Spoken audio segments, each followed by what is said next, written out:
Here's a real practical comparison of the newest Kindle lineup.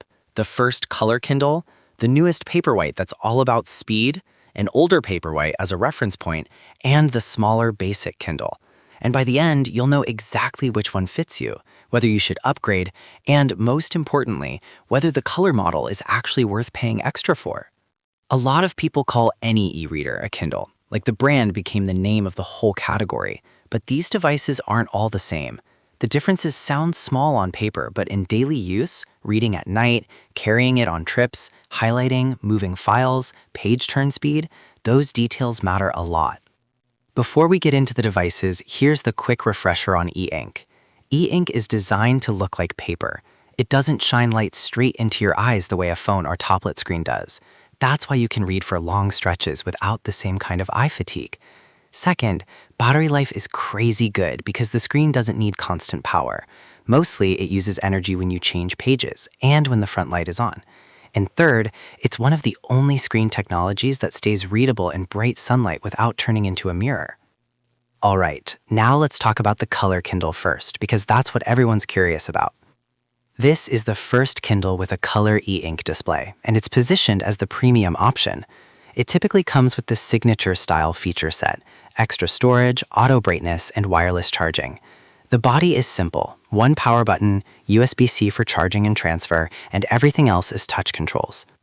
In the hand, it feels like a Paperwhite, thin, light, and easy to hold.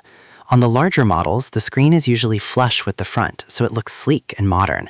On the smaller basic Kindle, the screen is slightly recessed, which doesn't look as fancy, but it can reduce the chance of scratching when you place it face down. Either way, these screens are matte and made for everyday use. No shiny glass glare situation. So the big question, why would you want color on an e-reader? There are three main reasons. First, book covers. It sounds like a small thing, but it makes the library feel more alive and easier to scan. Second, comics and graphic novels.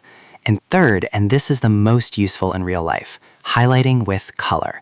If you study, collect quotes, plan projects, or annotate ideas, color highlights can be genuinely valuable. You can mark different categories with different colors and later find what you need faster. Now, the honest part. Color e-ink has trade-offs. The colors are not like an iPad, not even close. The vibe is more like a printed newspaper, muted, softer, and not designed for bright, punchy visuals. If you're expecting vivid artwork, you'll be disappointed. Color e-ink is more about color information than color beauty. Also, because the color layer sits on top of the display, text can look a little grainier compared to a pure black and white e-ink screen. It's not unreadable, it's still good, but side by side, the black and white models usually look cleaner and sharper for normal reading. There's another issue some users have noticed on early units: a slightly warmer or yellowish tint near one part of the display under certain lighting. Not everyone sees it, and it depends on the unit and brightness, but it's worth mentioning because once you notice something like that, you can't unsee it. And here's a big one: performance. When you read normal text, e-ink is fine, but when you scroll images, zoom PDFs, or flip through comic pages, refresh behavior becomes more obvious. That flash effect that e-ink does when updating the screen can feel slow if you're doing image-heavy stuff. Some people will tolerate it because they want color. Others will get annoyed fast. So let me be very clear. If your main goal is comics with smooth, fast, colorful pages, a tablet will still win easily. Color Kindle isn't trying to replace a tablet. It's trying to add just enough color to an e-reader experience. Now let's talk about something people forget: file transfer and formats, because this can literally decide whether you love a Kindle or regret it. You can move files by plugging into a computer using USB-C. On some newer models, the device may behave more like a media device instead of a basic flash drive, which can make transfer feel slightly less drag and drop depending on your system. On Windows, it's usually straightforward. On some setups, you may need an extra step or tool, still doable, just less old school simple. PDF works, and it's the best choice for fixed layout documents.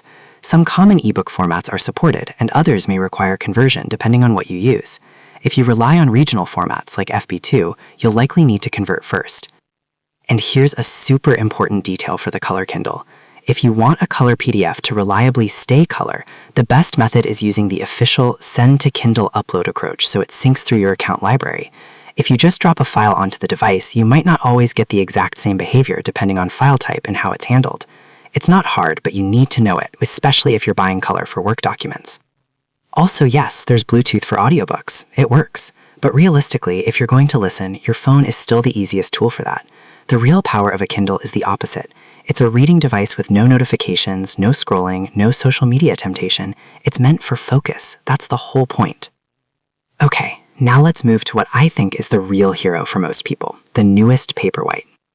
This is the model that quietly makes the strongest argument for itself because it's built for